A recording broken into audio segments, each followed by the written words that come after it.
What's up, people? This is Strident here. Um, I been meaning to do a review on the six-player X-Men arcade game that was released on the PlayStation Network and Xbox Live Arcade. I got it. I've been playing it since it first came out. I think I got it the day it came out, that night at 12.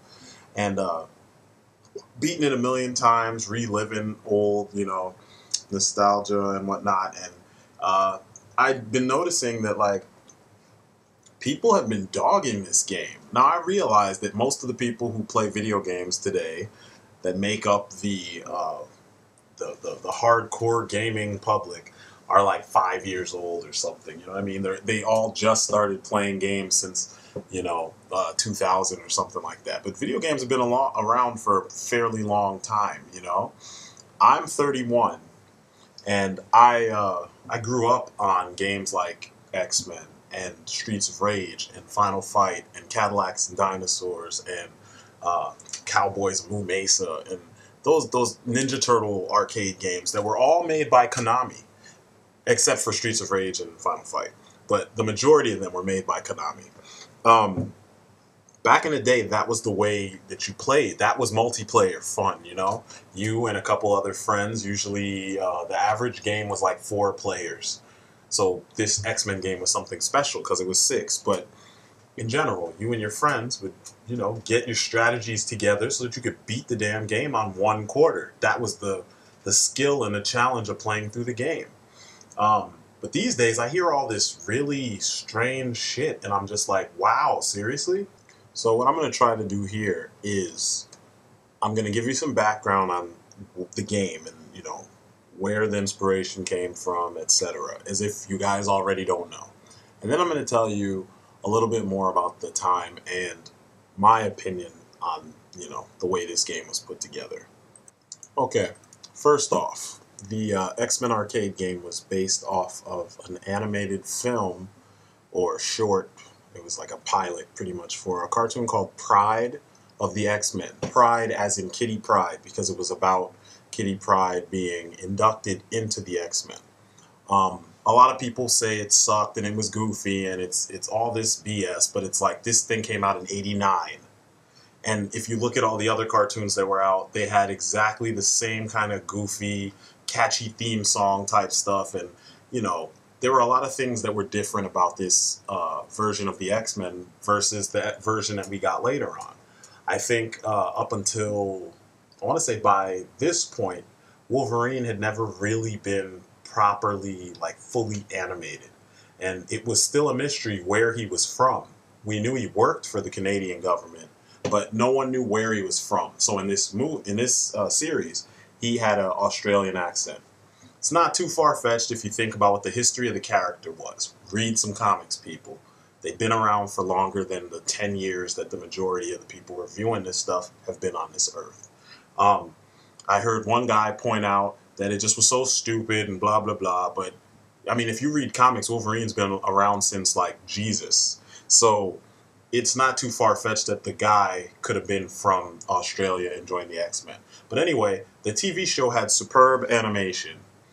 I don't care what anyone says. There were a lot of visual cues for many things, like Magneto used his powers, and there were like rings and energy fields and electricity, but it was like yellow. And it was just so you got to see something when he used his powers. It's a visual cue so that little kids, who all of us were little kids back then, the majority of us that remember this thing, it was a visual cue so you understood he was using his powers to move things.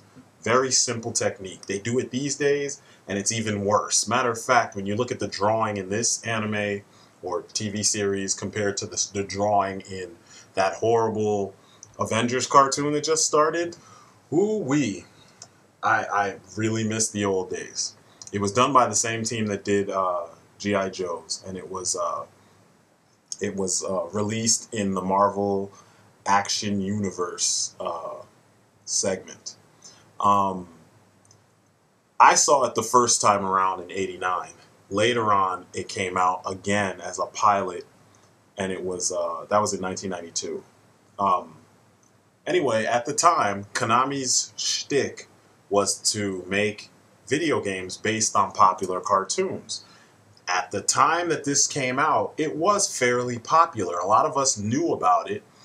It just didn't really get it didn't get the I don't know. I think the changes and a lot of the little details, the goofiness and lightheartedness of it, kind of turned off a lot of people that were hardcore comic fans at the time, and it didn't get the widespread accolades that people were expecting. So the series never picked up.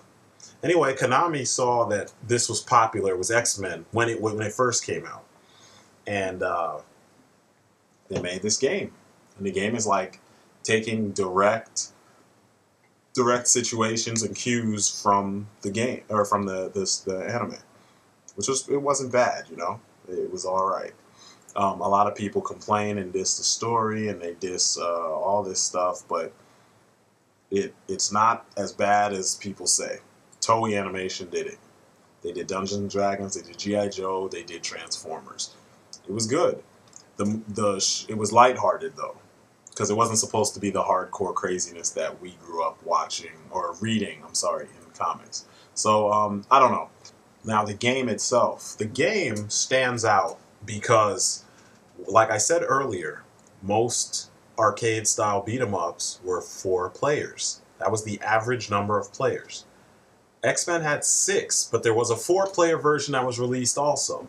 Now, when I was a kid, we used to go to Ocean One in Atlantic City. And we spent the entire day in the arcade, sometimes 2 days, depending on how long we were there.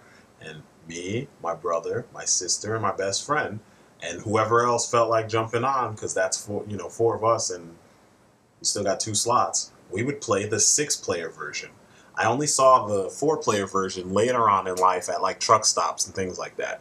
But all I knew of as a kid was the 6-player version, and to me, this was like the holy grail of arcade beat-em-ups. I mean, Turtles in Time was only 4 players because there's only 4 turtles. On the home system, Streets of Rage, it's only 2 players. You know what I mean? Same thing with Final Fight. You can only play with like 2 players or 4 people on the arcade machines, you know? So it was weird. Captain America and the Avengers, same deal, 4 players. So playing this, I was like, you know, this felt like the real deal because the X-Men teams are generally large, and there were 6 main characters in the TV show, so it made sense for 6 main characters to be in this. And even though it got chaotic, you could get your strategy down where you looked like a well-oiled machine. By about the 3rd time I went to the arcade to play this, I was able to beat this game on 1 quarter. We had our techniques, and it worked. You know, don't use your mutant power until this stage. And it worked, you know. Gang up on this guy. And, you know, one of you jump kicks if someone misses a punch. The other ones just keep throwing punches and kicks, you know. So you pretty much just gang bang this whatever villain. And you just beat the hell out of them. And that was the general gist of the game. It's nothing complex, you know. Streets of Rage took these things to heights where you had, you know, your punch and your jump together equaled your back attack. You had a special attack button that, if you press a direction, turned into a focused special attack. If you just pressed the button by itself, it was an all-directional attack where it cleared everything. This game wasn't that complex. This game was simple. You had your attack, you had your jump, you had your mutant power. End of story. Pressing the buttons together, it didn't do shit. You know? There were some special ranged attacks for certain people, like Dazzler. That was my favorite character. She would do a cartwheel and grab the enemy with her legs and toss them. Certain people would throw at different distances. So there were distance activated moves, but in general, that was random, and you didn't really have as much control over it. And I never really figured out exactly what the distance was because the game is so fast-paced as far as the action, and you get attacked by wave after wave that you really don't have time to do that. So, in general, though, the combat is pretty simple, so anyone can pick up a stick and jump in. It's very simple. And I think that's what they were going for. Graphically, this was one of the better games. Graphically, I think this game, it looked better than Final Fight. It looked better than, Captain America and the Avengers because the characters were on model, and that's the point. Now, I know there were some strange characters in the game, but what beat 'em up doesn't have strange characters? I mean, anyone who's played Streets of Rage or Final Fight can attest to this. So, I don't know. There's aspects of this, the reviews that I've read and that I've listened to on YouTube or watched, that I totally don't agree with, because it's like you guys aren't paying attention. It's like you just open a time capsule and then you diss all the shit that's in the time capsule, and it's all from a time long past. Now, we know that we got HD TVs now, but back then we had CRTs, cathode ray tubes, for all you that don't know what that is. And, you know, lines of resolution were different as opposed to pixels. So when we play the game now, we see all the flaws. Back then, you didn't see all the flaws. Now, most of the games, like X-Men, never was released for a home system. So some of us managed to play it in emulation on a computer. Playing it in the arcade, the screens had the little magnifying, the glass display where it's deep in the cabinet and you have the magnified glass that's close to you, so things are kind of skewed so that it looks kind of three-dimensional almost or something. But we weren't paying attention to graphics like that, you know? We just knew that the characters looked the part and the action looked the part, so we were sold. It's not like today where everything is murky brown, green, and it's military and Marines and, you know, Army, Navy, and hoorah nonsense all over the place. You know, and everything is too vivid and too violent and too, you know. And I like the violence sometimes, don't get me wrong. One of my favorite games of all time is God of War. And that's like as violent as they come. But all I'm saying is, it's, right now there's a generic style that seems to be commonplace for most video games. You know, everything is a fucking first-person shooter or a sandbox action game. And I like sandbox action. I'm okay with first-person shooters. They're not my favorite.